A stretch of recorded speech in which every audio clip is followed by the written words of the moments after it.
All right, so thank you, welcome. So let me get a quick feel, if I can. How many of you are actually the owners of your business? 1, 2, 3, 4. Okay, so about half of you. How many of you are in an active role where you are running and overseeing day-to-day operations? All right, so a little bit more of you. Okay, and then the rest of you are more in a sales role, or what other categories would you put yourself into? Sales. Okay, good. All right. Marketing. Okay. So when I talk to individual companies as well as individuals, really when we talk about building your company grow, it's synonymous with sales as well. So oftentimes it resonates with people that are in sales because some of the same processes and thoughts are applicable. But when people think of business owners, they oftentimes think that they're super uber wealthy, that they call all the shots, that they are in control, everyone works for them, they're the big boss, right? But the reality is that most of the time it's the exact opposite. They work a ton of hours, everyone else seems to get paid before they do, and they are always feeling like nothing gets done unless they have to do it themselves. They have to be directly involved. And even worse than that, and you guys probably have heard this statistic before, but 80 to 85% of new businesses that start within the first 5 years fail. And actually, I just recently heard another statistic that says of those that make it past 5 years, half of those fail in the next 5 years. So you're looking at about a 90% failure rate of new businesses within the first 10 years after they open. And that is heart-wrenching for me. It's really sad because entrepreneurs put so much out there and they put so much investment and there's so much risk, and it's just kind of all gone. Financially, time, money, passion, energy, all of that. So it makes you wonder, why would anyone really want to have their own business, right? And the answer is, first of all, they don't know what they don't know. So you don't know there's all this risk. Most of them don't know that 85% of businesses, 80 to 85%, fail in the first 5 years. And then they certainly don't know what it is that causes all the risk. And they don't understand that there is a formula that needs to be followed in order to get the success and the results that you want. So what they end up doing a lot of the times is just working really, really hard, working faster, longer hours, and then end up throwing in the towel, usually within that first 5 years. Maybe they make it a little bit further past, just out of frustration or exhaustion, lack of resources, time, money, passion. Spouse support is another big one, right? Like, come on already, I've been trying to be supportive of you. And they just kind of let it go. So what I have experienced this firsthand, because as Wendy introduced me, my name is Danette Grau Kohrs. I am the founder of Trinity Strategic Growth Solutions. I am the co-developer of a program called Build It to Grow, and I'm a growthologist, which basically means that I am passionate about and I love studying the science of business growth. But the thing that I'm most proud of is I'm third generation entrepreneur. So my grandparents owned a full retail bakery on Chippewa in the 50s and 60s, actually 70s and 80s, and then my parents owned a bakery in Morrison Woods when I was in high school, so the 80s and through the 90s, and then into the 90s. And so I started my entrepreneurial experience at the age of 9. My dad would drag me out of bed at 5 a.m. So we were talking about being a morning person. We came in, I think that's what scarred me right then and there. I'm never going to get up at 5 a.m. again, Dad. I will be up till 5, but I'm not going to get up at 5. But he would drag me into the bakery, and I started my family business experience then. And then when I graduated from high school, I went to college and I got a degree in business and marketing and advertising with a focus in communications and promotion.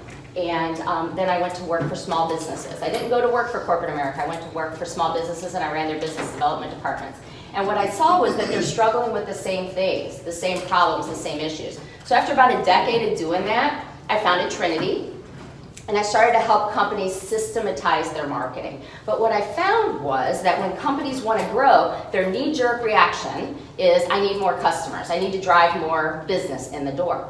But really, when I stood back and I looked at what works, what doesn't, all of this kind of stuff, the formula is the exact opposite. So that's what I want to talk about today. So as I spent the next couple of decades really looking at what works, what doesn't, putting the dots together, laying out the system and the structure, I thought, this is something all entrepreneurs really need to know so that they don't struggle so much. It's not so hard to build and grow a business.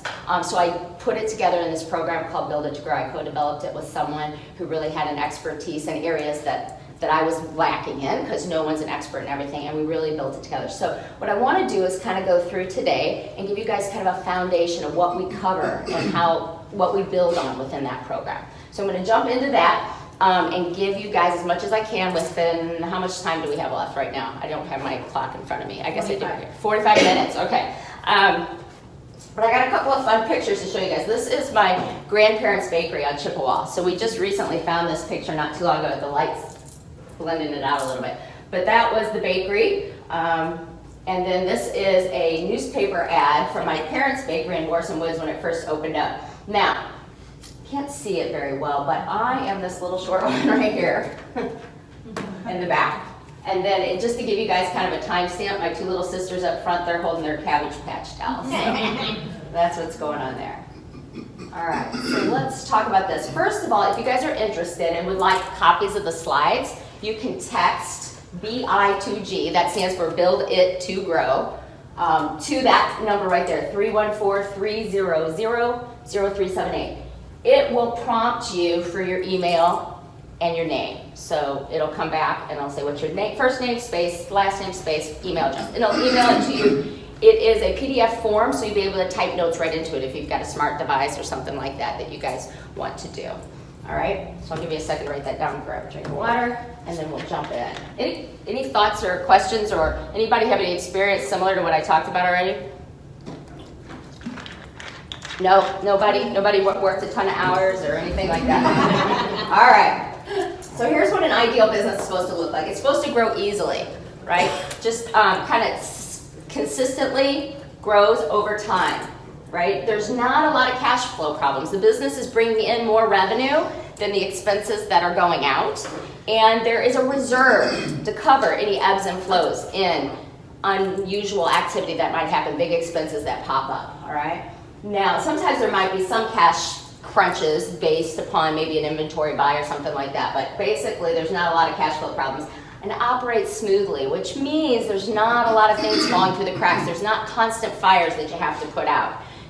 You're not running around all the time. You kind of know what's going to happen, and things happen the way they're supposed to. And it's controllable, which basically means you have a systematized sales and marketing system that you can turn up when you want more business and turn it down when you need to slow things down. And a lot of pushback I'll get is, how can you have too much business, right? That can't be a problem. But actually it can be, because I've seen more businesses struggle and even go out of business because they grew too fast, right? If you don't have a lot of the foundational things in place that we're going to talk about, you can actually dig the grave of the business faster when you can't control the growth.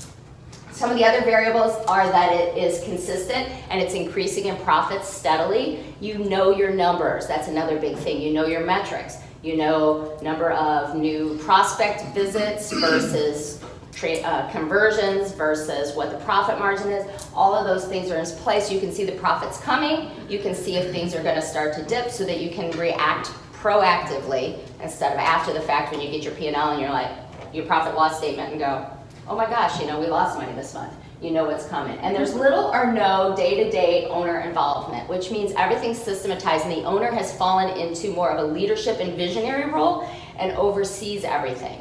And they then are driving the growth versus being involved in the day-to-day activity.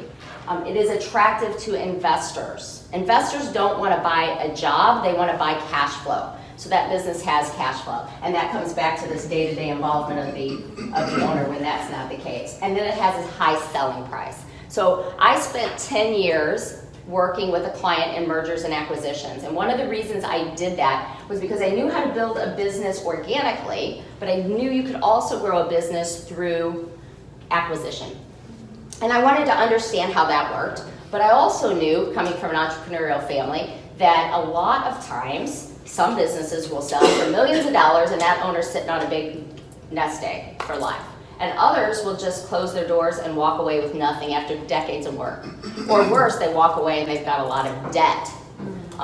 And what's the difference? What makes one successful and one not? What makes one sell for millions of dollars and another one not? I wanted to understand that.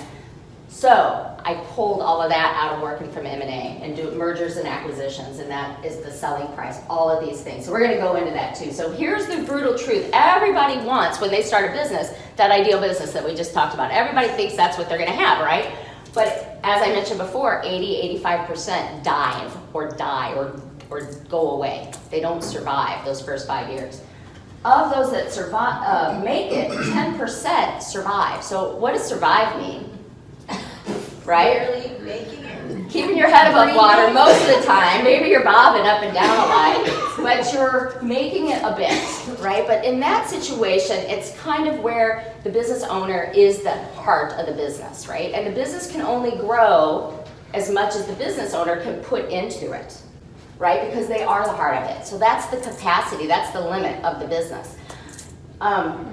When they're in that position and they're the only one that's doing it all, like I said before, the reality of what businesses look like a lot of times is that they get exhausted, and this is when health issues pop up, and they can only grow as much as they can produce. So they have to work harder, longer, faster, cut corners to make things work, because that's the only way you can do it. The problem with the cutting the corners is then oftentimes it starts to affect what I call fulfillment or quality of the delivered product or service, and then that can negatively impact, and when we get into the growth engine, that'll make more sense, but everything kind of negatively goes backwards. So that's what the survive usually is you're keeping your head above water, you're bringing in enough to maybe pay the bills and maybe bring in some income for the owner's family. There's probably not what we might call dividends or income for the investor side of the business, which is really what an owner should be as an investor. And if they choose to work in the business, that's fine, but they own a business, and a business should bring in income. It should bring in profit. And so there's not a lot of that there. Now, if you've done the math, there's about 5% left that thrive. So that's really all that make it. 4 to 5% of all businesses make it to this thrive, that have all of those features that I went through before. It said this is what an ideal business looks like. That's what they're there. So let's talk about that. What's the difference? What makes some thrive and some not? Well, one of them is that survive piece, which is the business owner is not the core of the heart of the business. They've developed and built their business so that that owner is not centralized to it. Everything doesn't function around them. It has constant cash flow. It has predictable profits, those sorts of things. So there's two pieces to it. First of all, to get to the other side of what we've been talking about, and that's knowledge. It's knowing what you need to know to grow a business so that it grows consistently and predictably and profitably. Going through tons and tons of information that's out there and understanding what's applicable to your business at this point in time, and what should you start with and what should you apply. And then the other side of that is taking action, because knowing something doesn't help you, it's doing it, right? Knowing that I should go run 2 to 3 miles a night, but just watching and binge watching Netflix for my next favorite show isn't going to help me get in shape. So, why aren't more successful? Well, first of all, they haven't learned how. So there's only 2 ways to learn, right? First one, trial and error. Second one, learn from someone else. What do you guys think entrepreneurs tend to do of these 2? Trial and error. Trial and error, that's what they do. Because it's in our DNA, right? We're hard workers, we're smart, we're tenacious, right? And those things pay off most of the time, right? But there's a big, big problem with trial and error.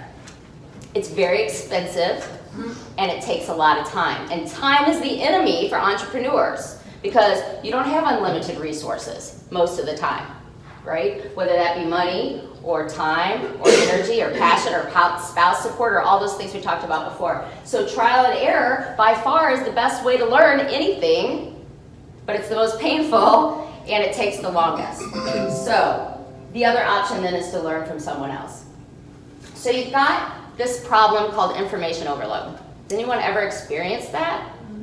So it's even worse today because we have this thing called the internet, which I absolutely love because I love to learn. So you can basically get a bachelor's degree, a semi-bachelor's degree in just about anything. All you need is Google in a few hours, right? And you just read, and now you're an expert on anything.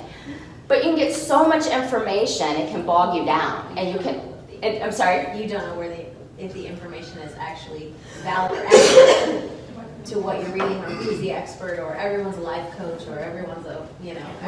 Right. Well, and information can contradict, and it doesn't mean that one's right or one's wrong. It just means what situation is it correct in. It kind of comes back to fitness and health. Like, right, when they tell you to eat, sometimes they say, don't eat any fat. That was the 90s, right? Fat's bad, now fat's good, right? Don't eat carbs, eat high protein, eat all fat, It changes, but really it has to do with what you're wanting to accomplish, or how your body is set up and how your body functions. If you have food sensitivities, certain foods can cause you to gain weight. So you have to give those foods up to someone else. Doesn't have to. It works for one person, it doesn't. Same thing in business.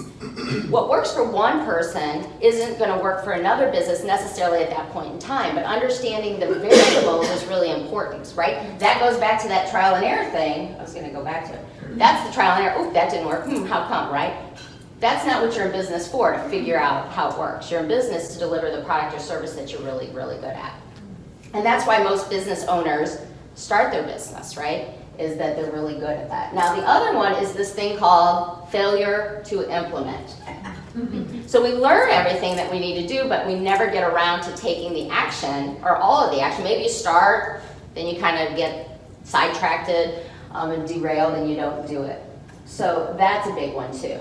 So you have to think, all right, if I learn what I need to know, and it should be easy enough, just learn it and then do it, right? But these are the variables that keep you from doing that. So what the formula is that we kind of outlined and laid out is you really have to go through all this information. I mean, binders and iPod or vlogs and blogs and articles and all kinds of information, unlimited, right, of whether it has to do with sales or marketing or operations or financials, and decipher it and determine what's relevant and put it into actionable. What do I do? How do I apply this? What do I do? Then put it into a step-by-step. What do I do first? What do I do second? What do I do third? In a very chronological, leveraged order. And then overcome that failure to implement, which is accountability. So when we designed the Build It to Grow program, we took those three pieces into place. You got to understand what needs to be done, when, and why. Then let's lay it out in a step-by-step process. And then we added to our program this accountability component, which is small group workshops. So that you show up and say, hey, I'm going to work on this, and then you don't, and someone's like, I thought you said you were going to work on that. Because as entrepreneurs, we don't have a lot of accountability to anyone but ourselves. And so therefore, no one really knows what we said we were going to do or what we're supposed to do, and no one holds us accountable. So having other people in your circle, like peer support, really helps a lot. There's study after study after study that shows that if you have peer support, you're 7 times more likely to be successful in anything, not just in business. And that's why mentors are so important, because they talk about the power of mentors all the time in all areas of your life, right? All right, so there's 2 steps in order to build a company that is ideal, like we talked about before. And first of all, it's build it to sell, all right? And we talked about this before when I worked with mergers and acquisitions, and I helped take companies to market. I could see what made them successful. So the very first piece of that is starting with the end in mind. It's like a marathon a lot, because businesses don't grow and develop this structure overnight. It's not a sprint. Does anybody ever have that app, Couch to 5K? I did it. Yeah. So it's kind of like that. When you do the Couch to 5K app, it starts you wherever you're at, right? Have you been sitting on the couch for 5 years, or have you been walking and running and working out a little bit but not? So you start where you're at in your business, you determine that, and you build from there, right? And you do it in small increments that are doable and won't kill you and overwhelm you, and you slowly get there. But you have to think about where you want to go. And the first thing is to have an investor mindset. You have to think about your business as an investment, not a job. Right? Not just something that's going to pay the bills, but you want to look at cash flow and profit, and not just revenues and sales. It's very much profit. It's not how much salary you're making. That's what's important. And then you want to design it so that you're building it versus running it. Running it's when you're involved in the day-to-day operations. You're the key person to make sure that the product or service that you're selling is getting delivered. right? Building it is stepping back and taking that visionary role and saying, this is where I want it to go, and I'm guiding it and trying to get it there. Nothing wrong with doing the day-to-day operations if that's what you want to do, but you want to make sure that you can step out of that if you need to. Yes? So do you experience people who have like a serious resistance against allowing others to run it instead of them? Sometimes there's fear of that, particularly a fear of I can't give away my secrets because then someone might, take all of those and run. Yes. I worked for a company like that, and they had 500 employees, and I was hired to create a quality assurance program for their company because they had no policies or procedures at all. It was all word of mouth training. But then she was doing, the president of the company was doing like every single day-to-day, she was so involved in the day-to-day BS of everything that she like couldn't run the company. Was she the owner also? Yeah. Okay. No, there was a, they had partnered with a person who was the CEO, and she was kept on as the president. Okay. So did she have ownership stake at all? Yeah. She was part owner then? Yes. Okay. All right. So some of that just might be personality and control freak, like nobody's going to do it as well as I am. And entrepreneurs feel that too. And because it's your baby and it's your passion and you have a certain level of quality, but we're going to talk about that. That comes down to systems and tools in order to deliver non-verbally in a leveraged way, the way you want your business to run versus training them one-on-one, and then they leave, because that's inevitably going to happen. I mean, you can do things to extend life of employee, but they're going to leave, so you have to plan for that turnover in the process, right? So that's one of it, is that quality fear, like they're not going to do it as well as I am, and then clients aren't going to be happy. You have to build that in your process and the training. You also have to, we always shoot for, with my clients, an 80% mark. Because that helps with that perfectionist mentality that a lot of entrepreneurs have. We're shooting for 80% is good. And that might be a little scary and painful, but at least it gives you a cushion to say, okay, well, it wasn't exactly the way I did it, but it was pretty close. And then over time, you can get them better. And then the other one is the fear of losing everything. But that's what you have your legal system for, right, Jill? Yes. Right, so you protect yourself up front with confidentiality agreements, non-competes, non-disclosures, those sorts of things. You make sure that your team knows you're going to take them down if they try to if they try to mess with you or go out in the market. But franchises give away everything. I mean, you're paying $50,000 up front for the franchise license territory, and then probably $300,000, $400,000, $500,000 to build out a small sub sandwich shop, up to $1 million for a McDonald's. But they give away all their secrets, and they're uber successful.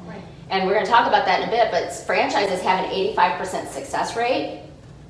And as I told you guys before, new businesses have, independently, privately owned ones have an 80-85% failure rate. So it's flipped. It's because they have all their systems. It's exactly why, right. And I've owned 2 franchises. And so that's part of what I built into this program, is what I saw and part of what I analyze of what works in those and how they're systematizing and how that all structures. So I saw how that worked, and you're buying a business in a box. That's what you're buying. You're buying all their systems, but they fleshed them out. They're proven, and the risk is lower, and that's the big thing. There's so much risk, and the systems and processes flush it all out. All right, so for sale, an ideal business is scalable, which means that you can deliver 2 widgets or 200 widgets. And if you get to 200 and you implode and things start breaking and the delivery doesn't happen, you're not scalable. So this is one of the biggest pushbacks I probably get. People want to grow, but they're not ready to grow. But they want the revenue and they want the profit, and I totally get that because you have bills to pay, right? But the scalability is important. You can't scale until you have it structured and systematized and documented very, very well, and test it out. Because there's always something that's going to break, and you have to test everything to get it to work. Predictable profit means you can see it coming. And we go back to those numbers we talked about before. You know your numbers. You know if this happened, this is what the profit's going to be. If this number of sales activities happen, this is what the conversion rate's going to be. Here's what the close rate is. Here's my lifetime value of my customers. If I close one, this is what it's going to happen over X period of time, knowing your individual business. Everybody's lifetime value, somebody's lifetime value could be in a one and done. Somebody else's could have a 3-year recurring life of a client. Somebody else might have 10 years. Everybody's is different, so calculating that lifetime value. And then autonomous basically means that the business can run without any one person, especially the owner. But even more important than that is any one person at all. So let's say I have a daughter who just graduated from college, and so she's gonna come take over the business. So I'm like, oh, thank goodness, honey, I've been waiting for 22 years for this. My husband and I are gonna go. Yeah, we're gonna go to Europe finally for 2 weeks, like I've been dreaming about doing, right? So now she can run the business. Great, wonderful. Except for what happens if she's like, Mom, we're just not jiving, I'm gonna get a job, I'm out of here, right? Or worse, something happens to her, she's sick or something even worse, and she's not there to run the business anymore. Now I'm back to square one, right? So autonomous means you can replace that person. That doesn't mean it can happen overnight necessarily, it's a complex job, but it can happen relatively well over a period of time, and it's all systematized and documented so that things aren't falling through the cracks. Like, I don't know how she did that. She was just really good at it, and that's lost intellectual property, right? So that's another important thing to document and capture. Right, Jill? That's right. Document everything. Yep. So the next piece then, so you want to build it to sell, right? But then the other one is you want to build it to grow. So let's talk about that franchise piece, because we already kind of scratched the surface of a little bit of it. When I say franchise, I want to stop right there, because a lot of people think franchise is a kind of business, but it's really a mode of operation. It's a way you run your business, all right? So you want to franchise it. So why would you want to do that? Well, it's a method of operation. It's a functional organization. So it's not like I have a salesperson and I have an admin person and I have whatever, an accounting person. It's different functions, and we're going to look at all these functions. There's 8 functions in every business. Manufacturing has a couple extra ones, like manufacturing and research and development. But there are people that are in charge of these functions and making sure that these functions happen. And there are jobs around those functions. It's also those documented workflows and tasks. Everything down to the very last detail is documented. In the McDonald's franchise, they tell you how to clean the toilet, like how many swishes. Now that might sound funny to us who clean our homes and understand that just pouring the cleaner in there doesn't do the trick. I dated a guy in college, and I went and saw his bathroom, and the tub was black, filthy, and I said to them, oh my gosh, you don't clean your bathroom? And they said, no, we did, but it doesn't work, it won't come clean. And I said, no, I don't really care. I was like 19 years old, so I didn't really care about cleaning all that much. But when I did a little more investigating, they took scrubbing bubbles and they scrubbed it, and the commercial shows them the little bubbles scrubbing, going down the drain, and everything's clean. And they rinsed it, and it didn't go, the black didn't go away, so therefore the cleaning scrubbing bubbles didn't work. And I said, give me a rag. I wiped it, and all the black went away. So when you have employees who are 17, 18 years old, and they're cleaning your bathroom, they don't have a lot of experience. And so they think they put the cleaner in the toilet and it got clean or whatever. In my sub sandwich restaurant, we had a rule that you change the toilet paper. And then I went in one evening right before close, and there was a full roll of toilet paper in the trash can. And I said, what is this? And they said, well, we have to change the toilet paper. And I'm like, no, you're throwing away a full roll every night. Only if it's empty, people. Right. So again, what seems like common logical sense is not always to everyone. So that's why you document it all down to the very last detail. You start with the big stuff, because this takes a lot of time. I understand that. But you start with the big stuff and you trickle down. All right? Any questions or thoughts? No? All right. So why franchise your business? Well, it dramatically increases the value of your business. All right? First of all, because investors, we're talking about mergers and acquisitions, they want a business that's systematized and structured and duplicatable. They don't want to buy a business that is dependent upon any one person to run, especially the owner. Especially. They might buy it if a key person can run it, but if it can't be replicated, they're not buying jobs. Very few business investors are buying jobs. You may find someone that's buying a job, but most of them aren't. It's easier to scale when it's franchised. And what I mean by franchise really is this documentation and systemization of everything and thinking it through and functional, all those things we just went through. It reduces labor costs, right? Because training is a lot easier. Turnover is a lot easier, but that also helps with a thing called hostage syndrome. Does anyone know what that is? Which is what? You're trapped in your job and you can't leave because Well, that is for the owner. person. Yeah, but the hostage syndrome that I'm thinking of is an employee you have who's so important to the day-to-day operation says, can't fire me. Right. Right. What are you going to do? Or they feel trapped because they're the only person who does their job, and if they leave for 2 weeks to go on vacation, Yeah. who's going to do their And everything role while they're implodes. gone? Right. I think it's twofold in that way. Yeah, there is both sides of that. But with that hostage syndrome and that person that says, you can't fire me, they almost take control, right? And that might be the case. You really would be painful to let them go. But if you start to document and systematize and structure everything, you can say, bye, see ya, and it might hurt for a little bit, but you can recoup pretty quickly. All right. It also reduces that dependency on any one person, meaning the owner and anyone else. So that kind of hostage syndrome falls underneath that as well. And there's that risk flip that I talked about before. 80% success in a franchise model versus an 80% failure rate. So that's huge. And then it's easier to hire, train, develop your team. It's easier to take someone and promote them when you can bring someone else in to do their job. Versus, I can't pull you out of that job because you're so good at it. Now, isn't that frustrating? You're really good at a job, so you can't get promoted. They tell you that. Yeah, all the time. Because why? Because they aren't structured and they're not using this franchise model. And then it's easier to sell and much faster to sell when you're ready to do that. All right. So, first thing you need to do to build a business to grow is to get focused. So many entrepreneurs try to do too many things. And when you do too many things, you become kind of not very good at anything. So you really want to get focused. And when you do really define what you're good at and go after that space in your market, you can monopolize it, right? But it takes some time to really strategically look at, that's why I put the strategic in my name, Wendy. It's the strategic growth solution. We're not just going to grow, we're going to grow strategically. You got to look at it strategically to determine what am I really good at, right? So that's what we're going to jump in right here. This Build It to Grow, B-I-2-G, my acronym, right? This niche builder triad. So we look at 3 things when we do that. That unique customer focus, here, I bought this. This unique customer focus right there is really defining what you're good at, how you do it, who it is that likes and wants what it is that you do, and then identifying them, identifying how you do it so that then you can come down to the strategic sales message and make it very compelling.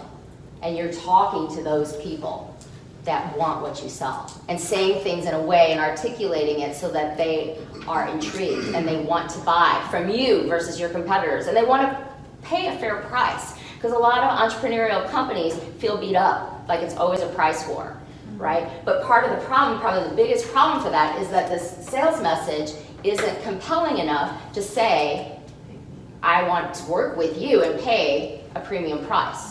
Because it's more of just a generic, what everybody else says. And if you think about it, when you go shopping, there are some things you buy as a commodity. You're like, well, why would I pay more for that? I can get it the same thing somewhere else. And there are other things that you will pay whatever they're asking because you want it, right? So think about that and what it is that compels you to say, I don't care.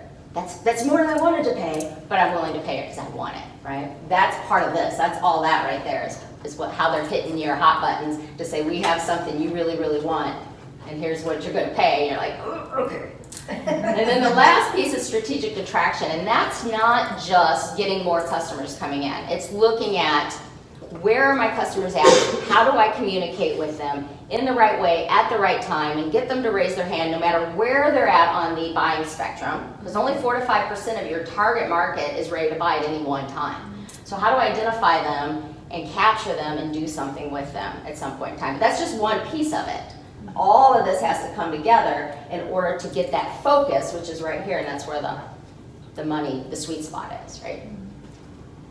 All right, so I told you guys earlier we're going to talk a little bit about all these different functions in a business. So here they are. There are 8 of them, and in the center of that is the vision and the leadership. That's where a growth-oriented business leader should live. And if they're in any of these, and most of them are here in fulfillment, that's what I call when you deliver your service or your product, whatever it is someone bought, that's fulfillment. Most of them live here. I see most entrepreneurs start their business because of this. Some of them will be really good at sales, right? They work for another company, they're really good at sales, so they think, I can sell anything, right? And so then they start a business or they partner with somebody else and then they think they're going to sell anything. But there's all of these. So just because they're good at that, and go back to that, what I was just talking about. They were good at the sales part, but now they may not have this same mix in this new business that they had in their last business. They didn't realize that all of these things play together, right? So now they're trying to sell a new product and it's not as easy as it was before and they don't really know why. Because you don't know what you don't know, like I said before. All right, so there are 4 functions that really sustain the growth of a business. It maintains it. This is what I call the foundational stuff. In our Build It to Grow program, this is what we start with, these 4 functions. They're not sexy. Nobody wants to start with these. They want to start with the driving growth stuff, but it was what I was talking about before. When I worked with companies, that's what we did, but I realized if they just stepped back and they looked at a bigger picture and some of their operational things, that they would grow profitably and exponentially by just fixing some things operationally. And fix isn't the right word, but changing and structuring some things internally, and then driving growth later was just going to push the profits right through. So you've got things like planning, team development, back office operations, and finance and asset protection. And we're systematizing and structuring all of those things so they happen consistently, predictably, at what happened, first of all, right? Because there's a lot of business owners that never really get around to doing anything with their accounting until tax time. So I don't know if I really want to say this out loud, but I'm like, well, thank goodness for tax time. Because it at least makes you do it once a year, right? If any of you guys have read any of Robert Kiyosaki's books, anybody? He talks about that. He's like, taxes are great. I'm like, well, can't say I'm not really on board with that. But he's like, it makes you be a good business person. It makes you get your financials in place. So that's really important. And we were talking about franchises a little bit before. Franchises, the better they are, the more of these they are systematized and structured. And the more expensive they are, right? So your McDonald's and your Jimmy John's and your Subways and all that, they look at every single one of these, and including finance and asset protection. You have to submit your P&L in a certain structure on a monthly basis and a quarterly basis. And they get into your cash register now, which is connected to their corporate office, and every day your sales get downloaded into their systems. Now, why do they want to know your sales? Well, because they get a royalty off the top of your gross.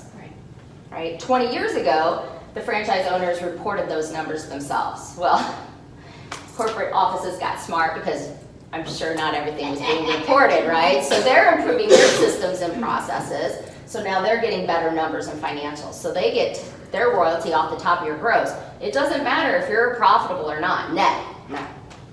They're getting it off their gross, so they want to know what that is, yeah. But then wouldn't it be fair to say too that they don't want a bunch of people opening up a bunch of franchise restaurants that are failing? No, they don't. That's why they have the better ones have a very strict, I'll call it interview process and qualification process. You have to have a certain level of net worth before they'll let you come in, because they're making the assumption that you are financially competent in order to have that much net worth. You know, you have to have this much to be able to put down. Those are some of the variables when it comes to the financials of who they want to know what your background is. Have you had business experience before? Yeah. Now, the newer, smaller, less expensive franchises, they may just tell you how to do this part, and then they leave you to figure all this out on your own. Costs you less, but your risk is higher. It's a risk-reward thing, right? You invest more, but McDonald's franchises, very, very few ever fail. All right, so that is the sustaining. Then the other 4 that I was talking about before, these drive growth, and these make up the growth engine. So that's what I want to talk about now, is jumping in. I'm going to see how much time I have left, 15 minutes, about the growth engine. But these are the ones that I say are sexy. This is what everybody wants, right? We're going to attract new leads, we're going to convert them, we're going to get sales, we're going to have new customers. Yay! So let's talk about that. It's a growth engine because it's like a motor in your car. You have all these different components, and they all have to work individually, but they also all have to work together in order for the motor to run, right? And your business is the same way. It has all these different components, all those functions that we just talked about. They all have to run and work. If they don't, you got a kind of a kick, a clunk, right? It doesn't accelerate the way it should. I'm not a car person, so if I'm wrong, just let me know. But I think I'm on the right track there. And then the most important thing is this dashboard, right? And Dashboards are great now because when you're almost out of gas, it dings at you and it says, you've got my car, I just bought a new one a couple years ago, and now it'll tell me you've got 15 miles left, 14 miles left, 13 miles left. 20 years ago, we didn't have that luxury. It's just all of a sudden, I was like at a stoplight, I ran out of gas. I'm like, oh crap. Okay, can you push me around the corner? Because I see that happened to me once. It's very embarrassing. But I don't have it anymore because it warns me. So let's start with the fuel, because this is that unique, we looked at this already, if you guys are familiar. This is that triad that we just looked at. This is what's unique for every business. Every business, even if you do the exact same thing, is a little bit different, has this unique customer focus. How you do it, who you do it for, who really wants what you do. And your sales message is going to be built around that, and then your attraction strategy. So that's what feeds into your growth engine, all right? So traditionally, the sales model works like this. We attract new prospects, right? We put our sales hat on and do our sales thing, and we convert. Now, there's two parts to conversion, because you guys know, just because you get a lead does not mean we have a new customer, right? There's a whole lot of something that has to go on right here before that new customer finalizes. And that's called what I would call nurture and then sales process. So nurture is really relationship development and education. It's teaching them how to make, if you do it right, how to make a good buying decision within your industry, right? Because you're the expert, so you want to teach them what they need to know. Hopefully, because you're targeting your unique customer focus, you're targeting to someone who is perfect for you and you're perfect for them, but maybe not, and you're helping them at least make a good decision. And education, that's right there. When they're ready to talk sales, you pop over to this sales process. Maybe they've asked for a proposal, maybe they've asked for pricing, maybe they said, can you come in and talk to me, whatever your sales process looks like. They might go cold, so then they go back into nurture. They go back and forth, and I call it closed loop conversion because they never go away. 20 years ago, we used to call it buy, die, or move away. That's the only way you got out of our conversion, right? Now there's this thing called opt-out, so whatever. But Unsubscribe. Unsubscribe, right. But we used to call it buy, die, or move away. It's the only way you got away. And then now this is customers. So once they move out of sales process and they actually close, now we fulfill, now we deliver whatever it is that we sell. All right, and then we get a little bit of profit. Yay, right? That happens if you priced it properly, right? So a lot of times entrepreneurs, again, not always crunching their numbers because we're running around with our hair on fire, lots of hats and lots of things to do, don't always look at their numbers to know, am I pricing this properly in order to bring profit? And particularly if you're selling different services and products and maybe have several different salespeople. We had a client we were working with years ago in construction. Revenues were going up, but profits were going down. How is that? Well, when we finally got in and started breaking it down, they had one sales guy who was really good, unfortunately, who was selling a bunch unprofitably, a job, and it wasn't profitable, because you really have to look at all the expenses that are involved in delivering that, and then look at the price. And so many times pricing is kind of set by market, or if you get beat up, you're like, I'll drop my price. There is a formula that says if you drop your price, let's say, the number, I don't have the right numbers, but like say 15%, you've got to increase your number of customers 25% to break even. If you increase your prices 15%, you can lose 25% of your customers and still break even. So you, as entrepreneurs, our gut reaction is, well, I'm going to drop price and then more people will buy. But now I got to sell even more and more and more. So the math isn't always there. That's where the financial metrics are so important, right? So you got to sell it profitably, and you got to do it with a wow experience. That customer has to say, this was really great. You don't want them coming in the front door, when I say come in the front door smiling and run out the back door screaming, and then tell the whole community and everyone they meet, whatever you do, do not do business with them again. It's what I call anti-advertising. It's the last thing you want, right? They're on Yelp going, ah.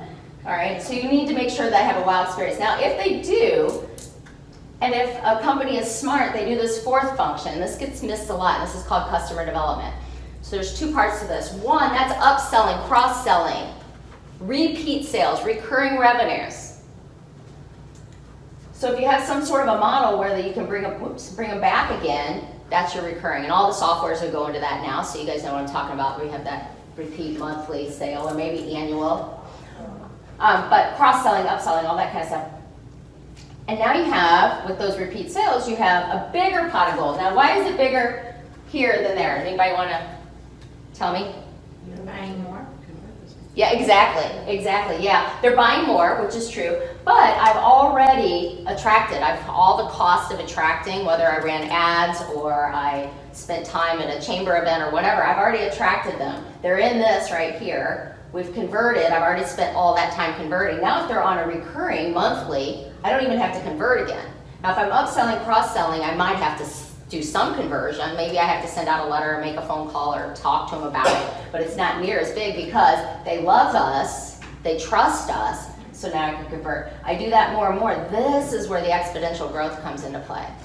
So if I had more time, I have an exercise that I love to do where I pass out balloons to everybody in the room, right? And I'm like, okay, this balloon is your business, and everybody is going to put 3 big puffs of air into their balloon, right? Because we're all business owners.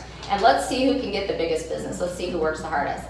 Well, unbeknownst to the group, one person, I put a little nick in the bottom of their balloon, right? So they're over, right? And everybody else has big balloons. So the point then is, everybody worked just as hard, right? But they had a hole in, let's say, their fulfillment, or maybe their conversion. Something's not right. Particularly fulfillment is my analogy. So if they're customers are coming in the front door and running out the back, that's similar to the balloon. So if you have a short up fulfillment, no holes in it, customers come, they come back, and it just keeps getting bigger and bigger. But if they never come back, you're busting your butt to bring more in the door, and then they're running out the back. So it's the balloon concept. That's what you want in your fulfillment. Then you get this. You won't ever have this if you have a hole in your balloon. You get a bigger and bigger pot of gold. A lot of small businesses, if they just do that right, they'll grow very profitably and have a nice little business just doing that. And they don't have to worry so much a lot about this because they have this next thing playing for them, which is referrals, right? So you're not going to get referrals if they're running out the back door screaming. You're getting the anti-advertising that I was talking about before, which is the opposite of referrals. But when you get the referrals, they go right here, so you didn't really have to attract them. Now maybe you do a proactive referral campaign, which I highly recommend, building that into your process at some point, where you're asking for them instead of letting them come in haphazardly. But when they come in, you convert them. They are much easier to convert for 2 reasons. Anybody want to guess?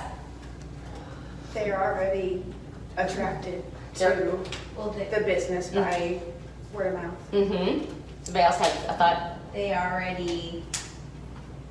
already aware of your fulfillment process based on what other people told them of their experience. Yes, so that would be that you have, as a business, because someone has referred them, you have a much higher confidence level and credibility level, Right. because that person has put themselves out there and said, this is a good company, I recommend them. So that's one big reason. They're much easier to convert than the average raw lead. It's because of that credibility issue. And secondly, referrals are almost always on the far right side of the buying cycle. Nobody's looking for a referral for gutters if they don't even own a house, right? Or it's a brand new house and there's no leaves in it. So they're like, oh my gosh, we had a big storm last night, the water's all running off, I need to find a gutter cleaner. Anybody know? They're on their Facebook page, and then, hey, here's a great guy, call, and he's out later that afternoon. So that's why referrals are awesome, because they're easy to close because of the credibility, easier to close because of the credibility thing, and they're ready to buy. So referrals are wonderful for that reason. And then the dashboard is the last piece that you really want, because it's like getting in an airplane and flying somewhere. You wouldn't want to do it without knowing the altitude and all of whether you've got fuel or any. I said I wasn't a car person, I'm certainly not a plane person. But it's the same thing, you'll go right into the side of a mountain, right? And JFK Jr. that's what they said, his instrument panel got all screwed up or whatever, and he got turned upside down, and that's what brought his plane down. So it's the same thing, you've got to have a dashboard in a business, otherwise you're flying blind, really. And so many entrepreneurs do that when they start off, and that's a big piece of that failure rate, because they don't have that in place. And franchises require you. They do that for you, they handhold it, and they make you work with your CPA on a quarterly basis. They make you connect with an attorney, a business attorney. They make you get insurance for your business so that when it catches on fire, you're not out of business. They make you do the things that you need to do to have a sustainable, growing business. That is so easy as an entrepreneur to cut corners because you're trying to make pinch pennies and make payroll and all those sorts of things. All right, so that's the logical sales process, right? Left to right. Now, I told you guys in the beginning it's kind of the exact opposite of the formula. We start with the dashboard. Where do we want to go? Where are we now? It's like going on vacation. Like, do I just get in the car and drive and wherever I end up, that's my vacation? A lot of businesses are run that way. Or do I say, hey, this is where I want to go. This is how much gas I have. Here's what my budget is. What are we going to do? And I make that plan. And then as I go along, I'm like, hey, we spent way too much on dinner last night, so now we're going to eat Cheerios in the car for breakfast, right? Because we're going to hit our budget. That's the dashboard, looking at all those financials. Then we look at fulfillment. We're going to shore up and we're going to make this rock solid so that we have, and make sure that it's being done profitably so that we're profitable. This is where we're going to focus next. Once we've got that done, now let's focus on development. Let's bring those customers back. Let's upsell and cross-sell them. Let's get referrals out of them. Let's make sure that we're getting a bigger pot of gold. Once we've got that humming really well, now we're going to look at conversion. We're going to make sure it's closed loop. We're going to make sure that the leads we attract, we don't abandon just because they're not ready to buy right now. Because if we have 100 leads and 4 of them close right now, okay, great. Now we've got to go track another 100 leads to close 4 more and another 100 leads to close 4 more. But if over time I nurture and sell and nurture and sell, I might close 20 of those over a year or 2 years period of time. That's huge. So I want to do that and focus on that next so that when I do finally get to attraction, now everything's zipping right through much more profitably for every lead that comes in. And because I've looked at this, these are better quality leads too. Any questions or thoughts on any of that? That's the growth engine in a nutshell. I could talk on this for hours. This is the heart of our program. So this is a proprietary engine structure that we put together. All right. So your job then is to systematize and optimize all of those functions in that order. Feedback, metrics, fulfillment, customer development, conversion, and attraction. And do one at a time. We talked about focus. Remember that? You don't want to try to do them all. Of course we want to do them all. Of course we do. But do them in that order. Now, you may start to analyze it and look at it and say, hey, our fulfillment is rock solid. We do that really well. It's profitable. We looked at it. We don't need to spend time on it. We've got it pretty structured. Our systems are there, whatever. We're going to go ahead and start working on customer development next. That's great. But you have to know where you're at, like the Couch to 5K app that I was talking about. You got to know where you're at and where you need to focus next, and then work in that order. Now, if you're working on fulfillment, you don't need to say when you get a new call coming in that says, hey, I'm interested in buying what you sell. Oh, I'm sorry, I'm working on fulfillment right now. So you need to call me back next month because we're just really busy. I'm not recommending that by any stretch. But you guys get what I'm talking about, right? So this is the order to optimize it, to get the most profitability and the most growth long-term out of your business. Yes, ma'am? So can you explain feedback? And I know feedback is just information, but what kind of information? So listening, first and foremost, just the simplest thing about is listening to customers. Complaints are the best thing ever, even though they're painful to hear, because you learn what some of those holes are in your fulfillment, so you can fix them. Maybe you do formal surveys of your clients. That's something we do in our module on innovation, which is really defining that unique customer focus. We give the tools to do market surveys. And then competitive surveys too. What are the competitors doing? What are they doing really well? What are they doing not so well? So A, we can make sure we don't ever fall into that trap, but maybe we use that in our marketing as well, that we, position ourselves and say, hey, here's some strengths that we do. And maybe you don't negatively say, hey, our competitor's doing this, but you're at least putting it there so someone else can identify that, right? So that's kind of what it means by feedback, is listening to what's going on and analyzing that, and then the metrics are the numbers, and they kind of go hand in hand. Feedback without metrics is very subjective. So metrics is very solid. You can make decisions on that. I always call it like a crystal ball. You got your metrics, you can almost predict what's going to happen. Right. Thank you. All right, so that is it. So that brings it into the Build It to Grow program. So the next steps, you can either stay the course, do what you're doing. If nothing's broken, then you don't want to fix it, right? But most businesses, no matter how good they are, can always get better. Always get better. I mean, elite athletes practice all the time to get better. If they just said, I'm the best in my position ever. I'm not coming to practice. How well do you guys think that would go over? Adam, you played ball in college, right? Did you have to go to practice every day? You were probably a superstar. No, No? You didn't have to go to practice? I didn't. No, okay, well then You were so That's why good. I didn't take my scholarship, so Gotcha. different session. Well, everyone else besides Adam had to go to practice.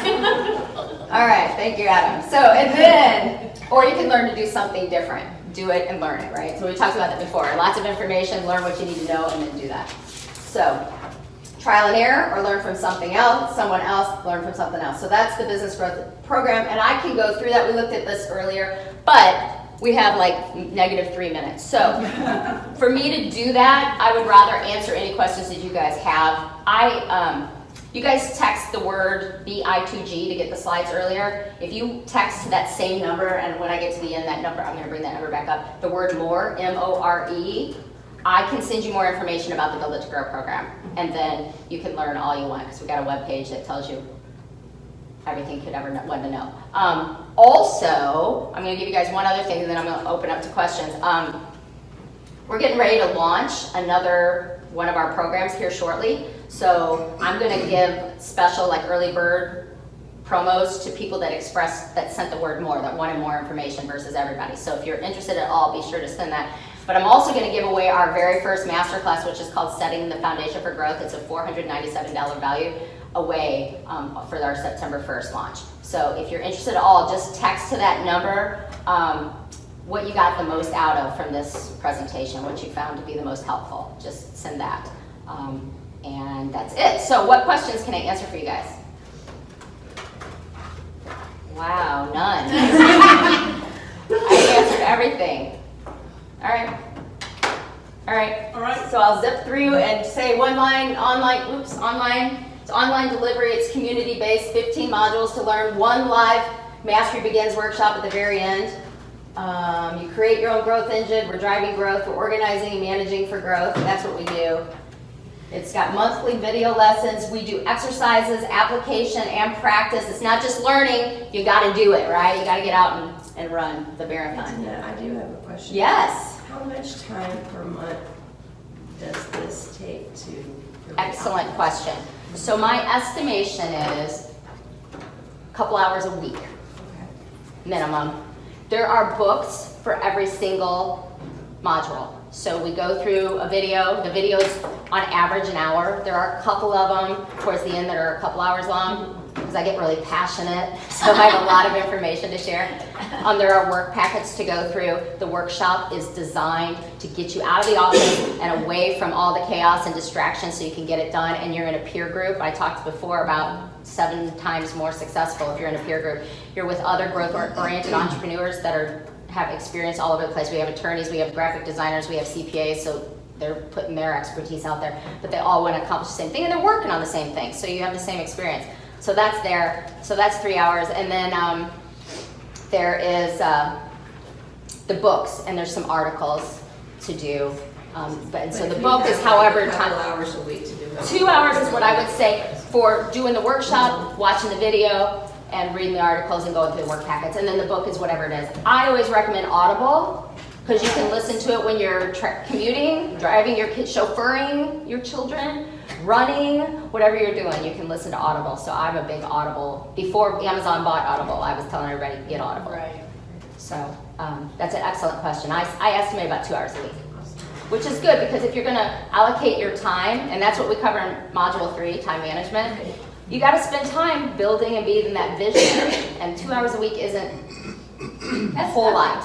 It's not a whole lot to get your feet wet and get the ball rolling, yeah. Was there another question? I thought there was. Okay, so anyway, there it is. The BI2G gets you the slide. So if you already sent that, you're in the system, then you can send the word more. And then that's the web address for getting more information. So if you guys don't have any other questions, thank you. I appreciate you guys letting me come and talk to you today. And have a good rest of your afternoon. Thank you. Did anyone not put their business card